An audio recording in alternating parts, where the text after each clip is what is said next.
Rebirth. I married into the prince's manor, and that vicious child fell in love with me. Play the full story in one go. Don't forget to like, comment, share, and subscribe. The exciting story begins right now. The falling snow was stained mottled red by blood. 15-year-old Huichi was pierced with broken arrows. Like an impaled solitary bird, he gritted his teeth, using his mutilated back to block the long swords aimed at me. His warm blood splashing across my face along with the freezing wind. His eyes, once full of rebelliousness and defiance, held only pure pleading and fearlessness in his final moments. He collapsed heavily at my feet, his knuckles turning white from gripping the long sword so tightly. Until the light completely left him. Suddenly, the pungent smell of blood was dispersed by a faint scent of sandalwood. I snapped my eyes open. My line of sight shifted from the freezing snow to a courtyard vibrant with spring. A gentle breeze brushed by, dropping a few peach blossoms onto my skirt. My fingers were still tightly gripping the edge of the stone table, nails digging into the crevices, until a slight stinging sensation traveling up my fingertips made me slowly release my hold. There were no rebels. No corpses littering the ground, only the pavilion I frequented shortly after marrying into the prince's mansion. Steaming Longjing tea still sat on the table, its vapor rising gracefully in the spring chill, following the steps of the pavilion downward. 5 paces away from me stood a 5-year-old child. Huichi. He was dressed in a dark cyan brocade robe, a piece of exquisite jade hanging at his waist. His thin body stood rigidly straight, both hands tightly clenched into fists hidden within his sleeves. His large eyes stared fixedly at me, like a wolf cub with all its hackles raised, ready to bite back at any moment. Chuizhu stood to the side holding a tray, upon which rested the street snacks I had specifically instructed the kitchen to buy this morning. I did not sit formally in the position of the main wife, adopting a dignified and aloof posture as I usually would. Instead, I stood up directly and picked up a skewer of bright red fruit coated in crystallized sugar from the tray. Lifting my skirt, I walked down the steps, stopped in front of Huichi, and slowly crouched down so my gaze was level with his. I didn't speak. I merely handed the candied hawthorn to him. Sunlight pierced through the gaps in the leaves, striking the sugar coating and reflecting an enticing gleam. Huichi flinched half a step backward, looking warily at the bright red candied hawthorn before looking up at me. His tense little face revealed obvious confusion, but his throat swallowed involuntarily. I maintained the gesture of offering it, my wrist steady, making no motion to urge him. After a long while, his small hand hidden in his sleeve finally reached out slowly. His fingertips tentatively touched the bamboo stick, as if testing whether it would burn him, before suddenly snatching it. He didn't eat it immediately. Instead, he stared at me defensively, waiting to confirm that I wouldn't open my mouth to scold him for losing ambition over playthings or lacking discipline like those nannies. Only then did he lower his head and carefully take a small bite of the topmost candy. The crisp sound of the sugar coating shattering was exceptionally clear. In the quiet courtyard. Oh my, sister-in-law princess. How can you casually give the heir such dirty things from street stalls? A sharp laugh, tinged with a bit of exaggeration, broke the brief tranquility. The second madam, Feng Qirong, surrounded by a group of maids and older servants, swayed her waist as she walked over from the other end of the corridor. She pinched a Suzhou embroidery silk handkerchief in her hand. Her gaze circled the candied hawthorn in Huichi's hand, and she immediately covered her mouth, a shrewd glint flashing in her eyes. If this ruins his stomach, how will you explain it when the prince returns? Even though sister-in-law is a newly wedded second wife and has no experience raising children, you cannot be so perfunctory. The heir has a delicate constitution. How can he withstand such coarse things? As Feng Qirong spoke, she walked briskly to Huichi's side, reaching out to snatch the candied hawthorn from his hand. Be good. Chier. Second aunt has prepared the finest bird's nest for you. Let's throw this dirty thing away. Huichi's eyes dimmed instantly, and his shoulders, which had relaxed slightly from the sweetness, stiffened once more. He did not resist. He merely lowered his eyes subconsciously, his fingers slowly loosening. I did not hesitate. I stepped a half pace forward directly, blocking Huichi behind me. while simultaneously raising my hand to firmly grasp Feng Qirong's wrist. Feng Qirong froze. She probably hadn't expected that this new princess, who had always been meek and cautious since crossing the threshold a month ago, would dare to lay a hand on her in public. I stood straight, half a head taller than her, my gaze looking down condescendingly at her exquisitely made-up face. The force on her wrists did not lessen in the slightest. Since second sister-in-law knows I am the princess, you should understand that an eldest sister-in-law is like a mother. My tone was steady, every word clear, without a trace of my former awkwardness. The heir is the legitimate eldest son of our whole family's main line. How does eating a skewer of red fruit, inspected and purchased by our own kitchen, become a coarse thing? It is second sister-in-law. Rather, who keeps calling it dirty? Could it be you think the stewards of the Wangfu's kitchen don't even know the rules of inspecting food? Feng Qirong's expression changed. She forcefully pulled her hand back, giving a forced laugh to cover her embarrassment. What is sister-in-law saying? I am merely doting on CR. Sister-in-law is young and doesn't know that the servants in this mansion are accustomed to fooling their masters. If servants fool their masters, it is because the lady of the house is not strict in discipline. I interrupted her directly. Since I have taken charge of the keys and tallies to the inner courtyard of this Wangfu, it is not the place for outsiders to worry on my behalf. If second sister-in-law feels the rules of the mansion are loose, you are welcome to hand over the roster of servants you deem unsuitable, and I shall sell off a few today to establish some discipline. As soon as these words were spoken, the faces of several older servants behind Feng Qirong immediately changed. The entire courtyard instantly became dead silent. Anyone could hear that these words were a glaring warning. Feng Qirong clenched the silk handkerchief in her hand. The silk threads made microscopic snapping sounds under her nails. The smile on her face was no longer tenable. Her lips parted slightly, but she was so thoroughly blocked that she couldn't utter a single word. Or is it that second sister-in-law wishes to step in and interfere with my decisions as the lady of the house? I looked at her faintly, my gaze yielding not an inch. Feng Qirong took a deep breath, barely squeezing out a stiff expression, and bent her knees slightly. There is still a pile of messy accounts in the mansion to sort out, so I won't disturb sister-in-law and the heir from enjoying your family time. Farewell. After speaking, she turned sharply and led her group of servants out of the courtyard in disgrace. Watching her walk far away, I turned back around.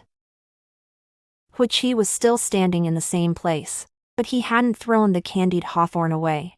Those eyes were staring unblinking at me. He tilted his head up. The hostility in his eyes had receded by more than half, replaced by a kind of inquiry and shock he had never shown before. I walked to his side, took out a clean handkerchief, and gently wiped away a tiny bit of sugar residue on the corner of his mouth. If you like eating this, I will have the kitchen make more of different flavors tomorrow. But you can only eat one skewer a day. Otherwise, you'll get cavities. All right. Huiqi gripped the bamboo stick in his hand tightly. After a long silence, he finally gave an imperceptible nod. I took his slightly cold little hand and walked toward the main house. The warmth from my palm transferred over bit by bit, and he did not pull away. The early spring wind still carried a chill, but I gripped his hand tightly. Stepping firmly over the threshold, the afternoon sun was obscured by heavy clouds, giving the courtyard a trace of oppressive sultriness. Cui Zhu rushed hastily through the courtyard gate, her footsteps chaotic, entirely out of breath. She stopped abruptly before the steps, saying urgently, "Princess, this is bad." The heir is being held down and struck on the palms by Mama Zhao in the east courtyard. They say he pushed the second branch's young master, and the second madam is sitting there watching it personally. I put down the celadone teacup in my hand, its base colliding with the rosewood tabletop, making a dull thud. Without asking a single further question, I stood up directly, smoothed the folds of my skirt, and walked briskly toward the east courtyard with Cui Zhu. Passing through the moon gate of the east courtyard, I saw a circle of dead silent servants gathered in the yard. 5-year-old Huiqi was kneeling straight and stiff on the cold bluestone slabs, his back stubbornly taut into a straight line. A heavily built older servant who was exactly Mama Zhao. Feng Qirong's dowry servant was gripping a thick red sandalwood ruler. She raised the ruler high, letting it fall heavily with the sound of wind. Smack! The crisp sound of the strike was exceptionally harsh in the empty courtyard. Huiqi's small hand was swollen high, bright red streaks of blood showing on the flesh. But he bit his lower lip tightly, his teeth almost sinking into the flesh, forcefully not making a single sound. Feng Qirong sat upright in a grand chair under the corridor, unhurriedly fiddling with the tea lid in her hand, the swirling steam of the tea obscuring the cold sneer at the corners of her mouth. Stop. I stepped onto the stairs, my voice not loud, but every word seeping with bone-piercing chill. Mama Zhao's ruler stopped in midair. She turned her head and saw it was me, a trace of undisguised contempt flashing in the depths of her eyes.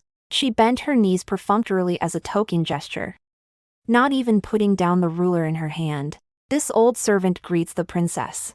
The heir collided with the second young master in the study today for no reason. The second madam instructed this old servant to teach the heir the rules, lest in the future, before her words could land, I had already walked right in front of her. Without any warning, I raised my right hand, gathered all my strength, and slapped her heavily across her fleshy face. Smack! This slap was louder and crisper than the sound of the ruler just now. Mama Zhao staggered from the blow, her massive body suddenly tilting sideways, causing the red sandalwood ruler in her hand to fly out and hit the bluestone steps with a dull thud. Clutching her cheek, which rapidly showed the red marks of 5 fingers, she widened her muddy eyes and collapsed on the ground, her face full of disbelief. The teacup in Feng Qirong's hand shook violently, the boiling hot tea splashing directly onto the back of her hand. She gasped, stood up abruptly, her voice so shrill it cracked. Sister-in-law, Mama Zhao is an old servant by my side, and even a steward personally appointed by my mother when she was alive. On what grounds do you strike her? I did not look at Feng Qirong. My gaze was coldly nailed to Mama Zhao, every word carrying immense weight. Since when is it a servant's place to interrupt when a master is speaking? Since the servants in this mansion do not understand hierarchy, as the lady of the house, I naturally must teach her the rules personally. Princess, Mama Zhao, relying on Feng Qirong's backing, clutched her face and argued fallaciously. This old servant followed the second madam's orders to teach the heir respect for his elders. The heir pushed his cousin into a mud puddle. If not strictly disciplined, won't he turn the world upside down in the future? Cui Zhu. Slap her mouth. I turned my head, spitting out 4 words without mercy. Cui Zhu was stunned at first, but then rolled up her sleeves and stepped forward, striking left and right. Smack. Smack.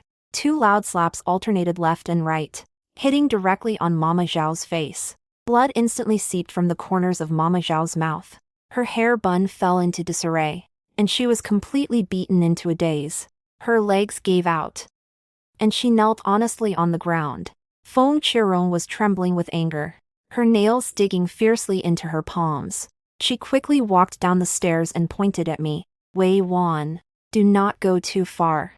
Although the household management of this mansion has been handed to you, Chier is also a descendant of our Hu family. When he makes a mistake, do I, as an elder, not even have the qualification to discipline him? I finally turned my gaze to Feng Qirong, pressing forward 1 step. The distance was so close that I could clearly see the panic she was trying to forcibly suppress in her eyes. Second sister-in-law also knows he is a descendant of the Hu family. My voice was steady, yet every word was like a knife, making it perfectly clear to everyone around. He is the legitimate son of the prince's main wife, the heir personally titled by His Majesty's golden words. Regarding hierarchy, he is the lord, and you are the subjects. Regarding seniority, his father is the rightful patriarch of the Hu family, even if he truly made a mistake. Whether he should be beaten or punished should be decided by the prince or the imperial clan court. Since when is it the turn of a servant from the second branch to hold a ruler and strike the heir's hand? Feng Qirong was forced to take a half-step back by me, her face a mix of livid and pale. Is sister-in-law using your status to suppress me with these words? The heir is young and ignorant, with a violent temper. If he is not restrained by his elders, and causes a great disaster in the future, ruining the mansion's reputation, The mansion's reputation will naturally be protected by me, the main wife and lady of the house. I interrupted her without yielding an inch, my sharp gaze sweeping over the servants in the courtyard. From today onward, the heir's daily life, studies, and discipline will all be personally overseen by me. Without my tally, no one from the second branch is allowed to step half a pace through the gate of the east courtyard. If I ever see another blind servant daring to disrespect the heir again, today's Mama Zhao will be their end.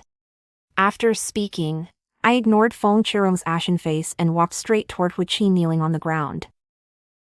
His small hands were still trembling slightly, his stark black and white eyes staring intently at me. A red flush surrounded his eye sockets. But stubbornly, not a single tear fell. I bent down, supported his armpits with both hands, and lifted him up from the cold bluestone slabs. Where I touched, his fingers were as cold as ice cubes, and the swollen, broken skin on his palms was shocking to see. I took a clean brocade handkerchief from my sleeve and wrapped his injured palm with extremely light movements. Let's go. Come back with me to apply medicine. I held his uninjured hand and turned to walk out. Hu Qi didn't speak, letting me lead him. The moment we stepped out of the moon gate, he suddenly turned his head, casting a cold glance at Mama Zhao wailing on the ground, and then at Feng Chirong, whose face was as gloomy as dark water. In that glance, there was no longer simple fear, but a sharpness tempered like ice shards. Walking all the way through the long corridor, the wind in the courtyard gradually stopped, returning to the main house. I ordered someone to bring the finest wound medicine. Cui Zhu brought a basin of warm water. I personally soaked and wrung out a dry cloth towel, pulled Hu Qi's hand over, and bit by bit wiped away the dust and coagulated blood streaks from his palm. When the white medicinal powder was sprinkled on his wound, Hu Qi's shoulders suddenly cringed, his other hand gripping the edge of the chair tightly, his knuckles turning white. I wrapped his palm properly with fine gauze circle by circle, tying a knot at the wrist. Why did you push the second young master today? I placed the medicine bottle back on the tray and looked into his eyes, my tone calm. Hu Qi lowered his head, looking at his tightly bandaged palm. After a long time, he finally raised his head and spoke with a dry voice. He said, "It is only a matter of time before my father dies in battle, and this mansion will belong to second uncle in the future." He said, "I am a wild breed with no birth mother to discipline me." My hand holding the gauze suddenly tightened, my nails digging deeply into my palm, my knuckles turning pale from the force. Cui Zhu, standing to the side, gasped sharply upon hearing this and abruptly covered her mouth.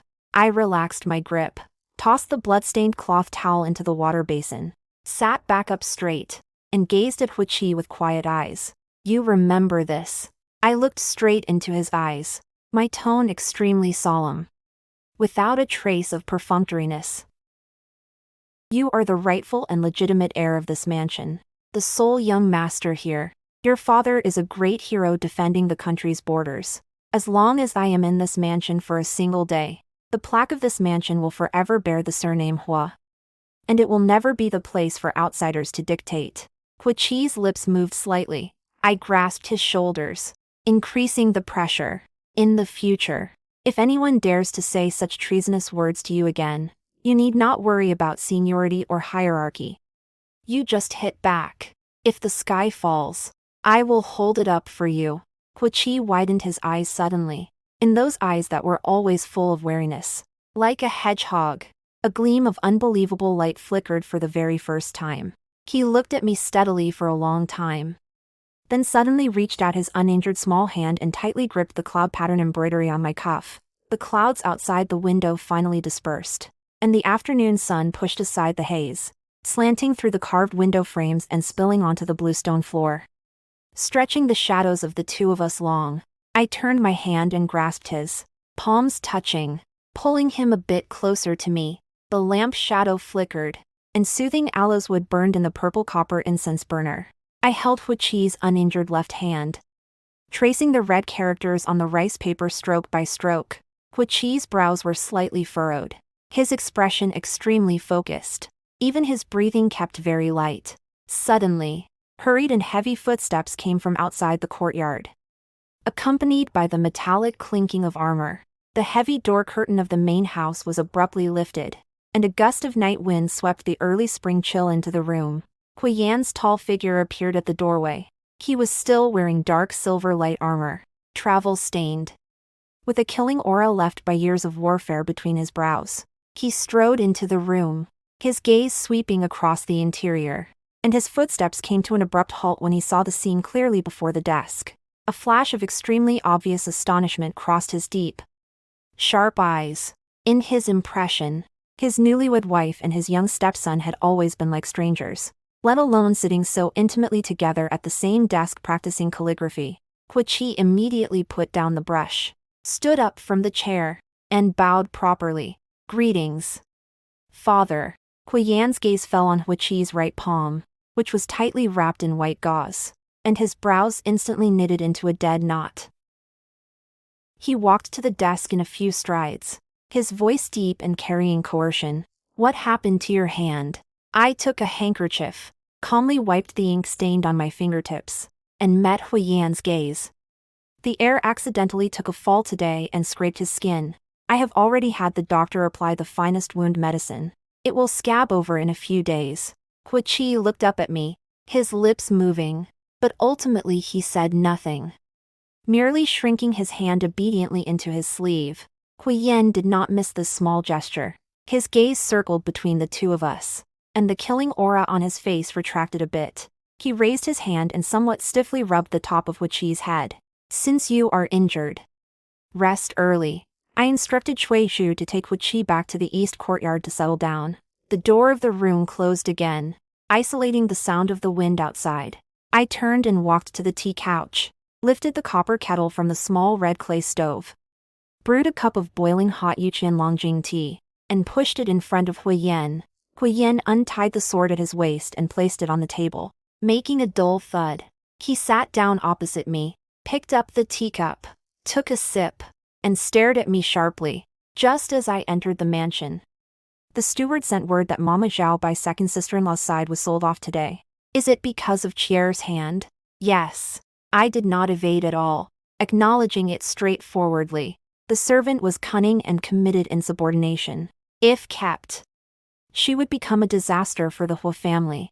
Hui Yan put down his teacup, his knuckles tapping lightly on the table surface. He looked at me, a trace of scrutiny added to his eyes. You have only been married for a little over a month, and in the past, you always ignored mundane affairs. Being so swift and decisive today has indeed surprised me. I did not reply to his words. Instead, I stood up, walked to the curio cabinet in the inner room, and took down a locked red sandalwood box. I carried the box back to the table, took out a key to pick open the brass lock clasp, and with a click, the box opened. Inside were neatly stacked 7 or 8 thick account books. I took out the top one, flipped it open to a dog-eared page, and handed it directly in front of Hui Yan. These are the expenses for winter clothes and wound medicine sent to the Shishan military camp.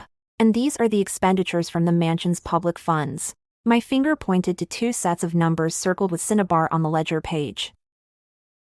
Between these 2 accounts, there is a discrepancy of exactly 3,000 taels of silver. And these 3,000 taels ultimately flowed into a silk shop in the south of the city. Hui Yan's gaze instantly turned extremely cold. His eyes locked dead on those numbers.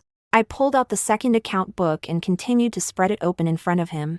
The proprietor behind this silk shop is exactly a distant cousin of second sister-in-law's maiden family. Over the past month, I have audited the mansion's accounts for the past 3 years. The public silver flows out like water, while the second branch's private properties in the suburbs of the capital have increased by 2 farm estates and 500 mu of fertile land. Hui Yan's actions of flipping through the account books became faster and faster, the sound of rubbing paper sounding particularly harsh in the quiet room. A moment later, he snapped the account book shut with asthmac. His face was livid, and the air around him seemed to freeze. The frontline soldiers fight bloody battles, and even their replacement padded cotton clothes cannot be resupplied on time. They actually dare to suck the blood of the Hu family army right under my eyelids. Hui Yan's voice was kept very low, but every word carried a strong murderous intent. I picked up the teapot and refilled his half-empty teacup. The prince is away all year round, and the mansion's household management has always been handled by second sister-in-law on your behalf. This was originally an expedient measure. But as time passed, it is inevitable for greed to grow in people's hearts. Hui Yan raised his head, those deep eyes staring intently at me. Since you have already investigated clearly, why did you not erupt directly, but suppressed it until now? I am the main wife of the mansion. Rectifying the inner quarters is my duty, but the second branch is, after all, the prince's own flesh and blood. Without the prince's nod, if I act on my own authority, outsiders will only say that the new wife cannot tolerate others, needlessly tarnishing the mansion's reputation. Meeting his gaze, my tone had not the slightest fluctuation, every word resounding powerfully. More importantly, I cannot let the prince worry about his backyard catching fire while he is killing enemies at the front. Hui Yan's eyes paused slightly. He looked at me fixedly, as if today was the first time he truly recognized the wife he had married into the house by imperial decree. The former alienation and scrutiny were gone, replaced by an equal weight called standing shoulder to shoulder.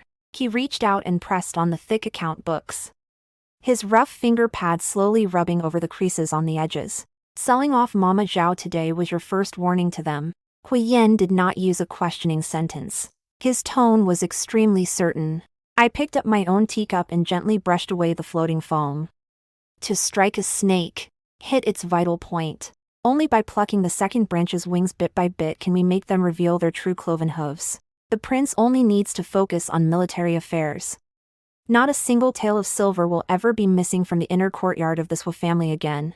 Hui Yan picked up that slightly cool tea and drank it all in one gulp. Setting down the teacup, he stood up, walked to my side, and his palm fell steadily onto my shoulder. Through the fabric, I could clearly feel the calluses on his palm left by holding a sword year-round, as well as that unreserved trust. Wei Wan. He called my full name for the first time.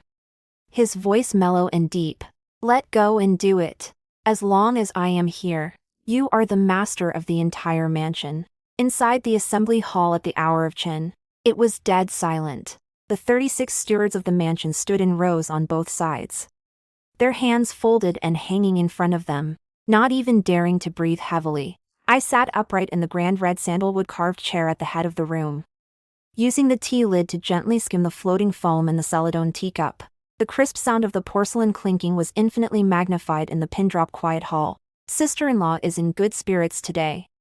Gathering everyone together so early. Feng Chirong's voice came from outside the door. She wore a satin dress with gold-woven peonies today, stepping over the threshold while leaning on a maid's hand, a forced smile hanging on her face. I wonder what urgent instructions sister-in-law has. That even I, who have managed the household year-round, am called to listen to the lecture. I did not raise my eyes, nor did I offer her a seat. I simply placed the teacup steadily on the square table at my side. Since second sister-in-law is here, you may listen from the side. After all, I will have to trouble you to act as a witness for the messy accounts of the past few years. As soon as these words were spoken, the smile on Feng Chirong's lips froze instantly, and her eyes suddenly darkened. She threw off her maid's hand, walked on her own to the first chair on the left and sat down, giving a cold snort. Messy accounts. Sister-in-law has just arrived and probably doesn't understand the expenses of a noble household. It is common for the servants below to have unclean hands. Investigating and punishing a few is enough. Why make such a massive fuss? Cui Zhu. Show the account book to Steward Jian. I ignored her provocation and instructed directly to my side. Cui Zhu walked down the steps holding a thick account book and stopped directly in front of a slightly plump middle-aged steward. Steward Qian was exactly the head in charge of purchasing for the mansion's outer courtyard, and also a trusted aide promoted by Feng Chirong years ago. Looking at the account book handed to him, a layer of fine cold sweat instantly broke out on his forehead, and his hands trembled as he took it. It is recorded here that before the start of winter last year, the mansion purchased a batch of winter clothes for the Shishan military camp, costing a total of 8,000 taels of silver. I looked at Steward Qian, my voice steady but carrying unquestionable coercion. But how did I find out that this batch of winter clothes was ultimately supplied by the Ruixiang silk shop in the south of the city? and the purchase price was no more than 4,000 taels. Where did the remaining 4,000 taels go? Steward Qian fell to his knees with a thud, his knees knocking heavily against the bluestone floor. With a deathly pale face, he looked toward Feng Qirong as if begging for help, stammering his defense. Princess, please see clearly. The material for winter clothes varies in grade. This old servant only followed the master's instructions and picked the highest quality cotton. I absolutely wouldn't dare to embezzle even half a dime of silver. Sister-in-law. Feng Qirong suddenly slammed the armrest and stood up, her voice raising an octave. Steward Qian has worked in the mansion for over 10 years. Even if there is no merit, there is hard work. If sister-in-law is arbitrarily pinning charges on an old servant just to establish authority, aren't you afraid of chilling the hearts of everyone in the mansion? I remained leaning against the back of the chair, my gaze finally turning to Feng Qirong, the corners of my mouth curling into a cold arc. I pulled a contract stamped with a bright red seal from my sleeve, pinched it between 2 fingers, and waved it gently in the air. Why is second sister-in-law so anxious? The proprietor behind this Ruixiang silk shop is surnamed Ma, exactly a cousin from second sister-in-law's maiden family. This contract is the transfer receipt copied by the Shentian prefecture just last night. The 4,000 taels of deficit, on the 3rd day after the transaction, entered the accounts of 2 newly purchased farm estates in the suburbs without a penny missing, and the land deeds for those 2 estates are registered under the Feng family's name. A very soft sound of sharp gasps instantly echoed within the assembly hall. The stewards below all buried the IR heads even lower, terrified that this fire would burn them. Feng Qirong's face instantly lost its color, as if coated in a thick layer of white wax. She stared fixedly at the contract in my hand, her lips trembling violently. Her previously arrogant tone instantly became hollow and harsh. This is slander. Where is the prince? I want to see the prince. You, a newly married second wife, shouldn't dream of covering the sky with one hand here. Bang. I slapped the contract heavily onto the square table, producing an ear-splitting thud. I stood up, looking down condescendingly at her, my eyes as sharp as knives. Who do you think pulled the Shentian prefecture's files overnight? The prince looked over these account books at the hour of Cho last night. He asked me to pass a message to second sister-in-law. I paused for half a breath, looking at her pupils dilating in fear, and said word by word. Military rations and supplies are major cases. If this were handed over to the imperial clan court to investigate, the second branch would end up with a confiscated home and exile today. The prince, mindful of the clan's bonds, suppressed this matter within the inner courtyard. If second sister-in-law is smart, you should know how to choose. Feng Qirong's legs suddenly gave out, and she fell heavily back into her chair. Her nails, painted with bright red polish, dug fiercely into the rosewood armrests. Her eyes were full of unwillingness. Yet, under the immense, irrefutable evidence and the coercion of imperial authority, she could not utter a single word of rebuttal. Collect all the tallies and storehouse keys that the second madam is supposed to hand over. I shifted my gaze, no longer looking at her, and directly ordered Cui Zhu. Cui Zhu immediately led someone forward. Feng Qirong's personal maid, trembling with fear, took out a heavy bunch of keys and several bronze tallies from her bosom, presenting them respectfully on a tray. Feng Qirong closed her eyes, her entire body shaking uncontrollably. But she dared not stop them in the slightest. As for you, I lowered my eyes to look at Steward Qian, who was kneeling on the ground trembling like a leaf. Embezzling military supplies is an unforgivable crime. Men, break his legs and send him to the capital mayor along with the evidence. The other 9 stewards involved shall all be dismissed and sold. If anyone dares to resist, beat them to death with sticks directly. Princess, spare my life. Second madam. Save Meth shrill pleas for mercy pierced the tranquility of the courtyard. Several burly guards immediately rushed forward, gagged Steward Qian's mouth, and dragged him out. The hall returned to dead silence once more. The remaining stewards fell to their knees one after another, each with an ashen face, their foreheads pressed tightly against the floor. I slowly walked down the steps, the purplish red hem of my skirt sweeping across the bluestone floor. I stopped in front of everyone, my voice not loud, but clearly reaching everyone's ears. From today onward, the rules of this mansion will be established by me. Do your duties well, and rewards will not be lacking. If anyone dares to make decisions for their masters behind their backs, Steward Qian will be your end. Do you understand? We strictly obey the princess's teachings. Over 30 stewards cowed out in unison, their voices exceptionally neat and loud due to reverence. The morning sunlight pierced through the clouds, shining straight onto the threshold of the assembly hall. I stood at the boundary of light and shadow, looking at the hall. Whoosh-whack. A feathered arrow pierced the air with a sharp sound of wind, planting itself steadily into the red center of the target 50 paces away.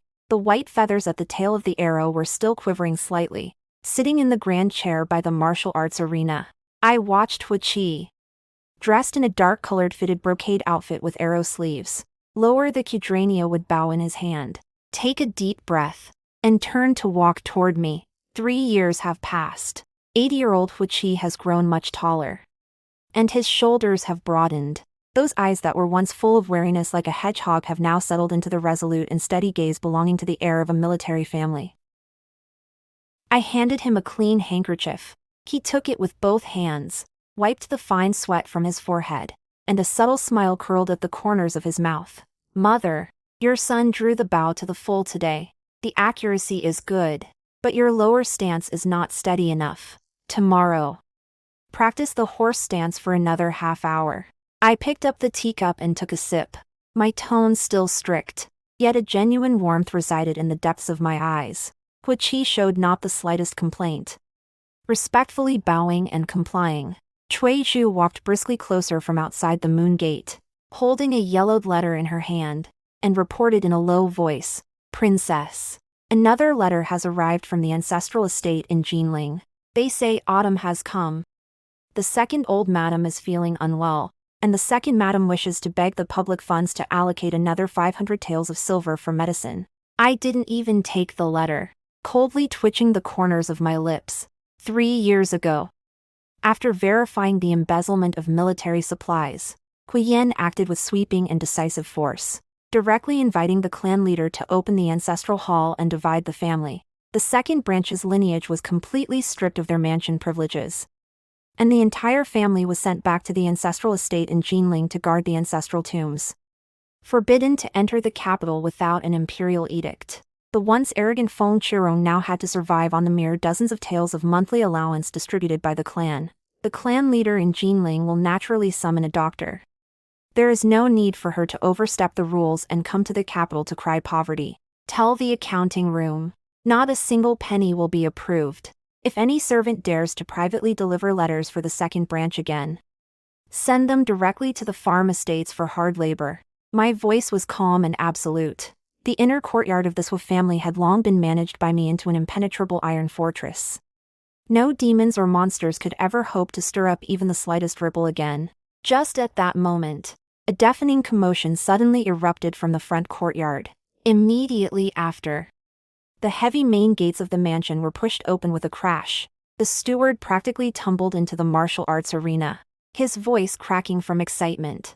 "Princess, heir, great victory. A great victory at the northern border. The prince's troops have entered the city and will arrive at the end of the street immediately." I stood up abruptly, my wide sleeves knocking over the tea lid by my hand, producing a crisp sound. Hu Qi's eyes instantly brightened astonishingly. He turned his head abruptly to look at me, his hands tightly gripping the hem of his clothes at his sides. I said nothing more, merely reaching out to grasp his wrist and striding toward the mansion gate. "Let's go. We go to welcome your father." On the long street outside the mansion gate, the sound of horse hooves shattered the air. Guiyan rode on a tall black horse, wearing heavy dark iron armor, his cape still stained with the wind and sand of the frontier. He tightened the reins, swung off the horse, and casually tossed the reins to his personal guard. His face was colder, harder, and deeper than 3 years ago, carrying the intimidating aura of a battle-hardened veteran. But when his gaze touched Hu Qi and me standing on the steps, that chilling aura instantly dissolved into an invisible spring breeze.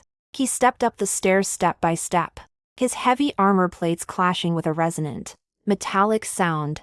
He stopped in front of me, took off his helmet and tucked it under his arm, looking deeply at me. Wainer. I am home. I gazed at the undisguised attachment and trust in the depths of his eyes. Scenes from my past and present lives overlapping in my mind.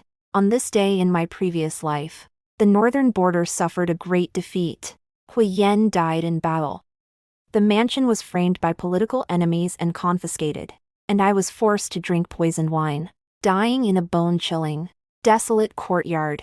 But in this life, the sun is bright, the family is filled with glory, and he has returned alive to stand before me. I forcibly suppressed the surging sourness in my throat, the corners of my mouth curving into an extremely light yet extremely beautiful arc, and bent my knees slightly, respectfully welcoming the prince's triumphant return. Hui Yen supported my elbow firmly, not letting me complete the bow. His palm was still rough and powerful, its warmth transmitting through the thin fabric. At this moment, Hui Qi stepped forward, lifted the hem of his robe, and neatly knelt down to kowtow. Your son pays respects to father. Hui Yen scrutinized this tall and upright eldest son with clear eyes and brows before him, profound amazement and gratification flashing in his eyes. He reached out, pulled Hui Qi up, and heavily patted his shoulder. Good boy. You've grown strong. It seems you haven't been slacking off during the days I was away. Hui Qi raised his head, meeting Hui Yan's gaze with open frankness. His voice was clear and bright, reaching the ears of everyone around. Your son dare not slack off. These 3 years, it is entirely due to mother's daily meticulous teachings. Personally supervising my studies and martial arts.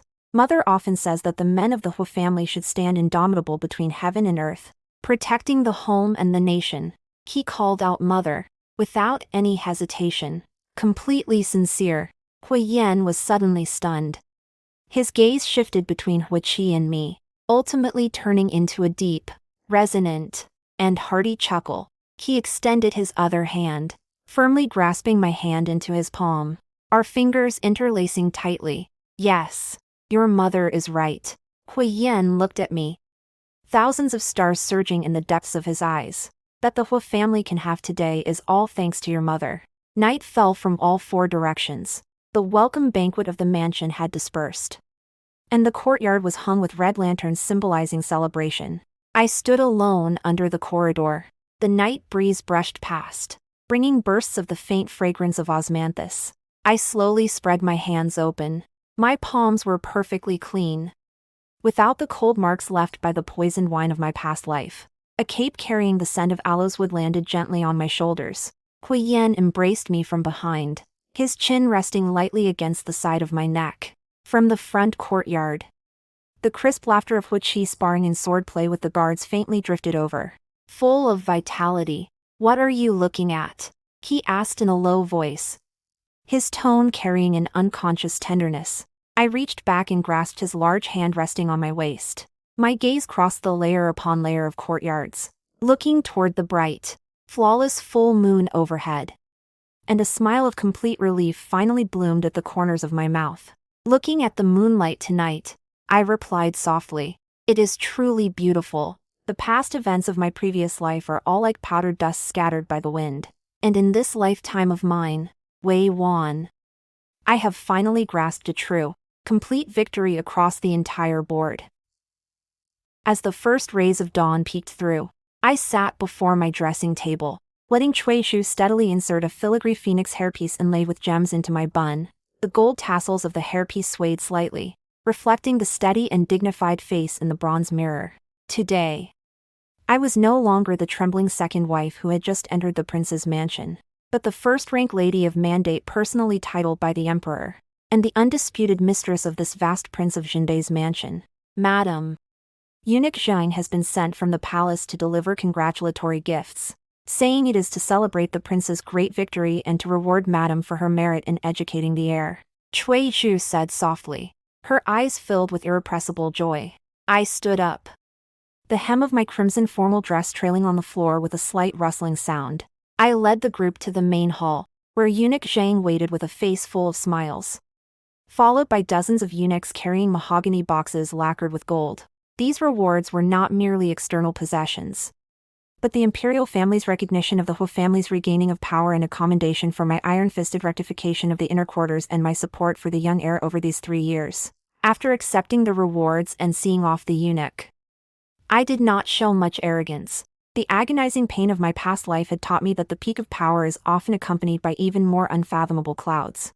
Although the second branch had been sent back to their place of origin, there were still countless eyes in the capital watching us. Madam, the Feng family sent a secret letter back to the capital yesterday, trying to find someone to inquire whether our prince truly obtained that list of traitorous generals in the northern border. The steward lowered his voice and spoke quickly in my ear.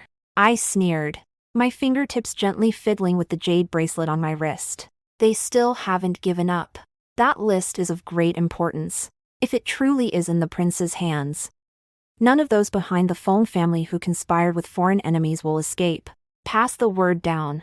Send a message to Jinling, saying that I have been feeling fatigued lately and plan to add some incense money to the ancestral tombs in Jinling. And I invite second sister-in-law to personally go to Qinglong Temple on the mountain to fast for 100 days to pray for the mansion. This was called praying for blessings, but in reality, it was house arrest. Completely severing the possibility of Feng Chirong's connection with the outside world was the true way to eradicate the problem at its roots. In the afternoon, Hui Yan returned from the study. He had removed that heavy armor and changed into a dark blue casual robe, making him appear more refined and gentle. When he walked into the courtyard, he happened to see me teaching Hui Qi how to read the account books. Chier. Managing a fief requires not only knowledge of military tactics but also an understanding of the people's hardships. This one tale of silver might not be much in our mansion, but in the hands of the common people, it is several months' worth of rations. My voice was not high, yet it carried the clarity of being tempered 1,000 times. Hui Yan stopped in his tracks, leaning against a corridor pillar, his eyes so tender they could almost melt. He did not speak to interrupt. Only after Hui Qi bowed respectfully and withdrew did he slowly walk up behind me, his broad palm covering my shoulder. Wainer, without you, Chier would never have grown to be so outstanding, and this mansion would not be so stable. He drew me into his arms, his chin resting on the top of my head, and sighed deeply. You have worked hard on this journey. I leaned against his chest, listening to that strong and powerful heartbeat, the stability I had dreamed of but could not obtain in my past life. I laughed softly. Husband and wife are one. Why speak of hardship? I only wish that year after year, we have the scene of today. In this reincarnation, I originally only sought to survive and for revenge, but now, I have not only saved the Hu family but also gained a deep affection I never imagined. I looked at the spring colors filling the courtyard. Those past conspiracies, betrayals, and blood had all turned into the soil beneath my feet, nourishing the flourishing blossoms of this lifetime.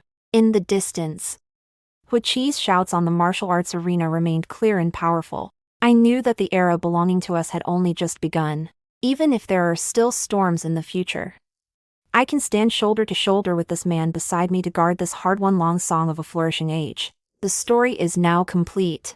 Thank you for listening. Feel free to subscribe, like, share, and comment. Thank you.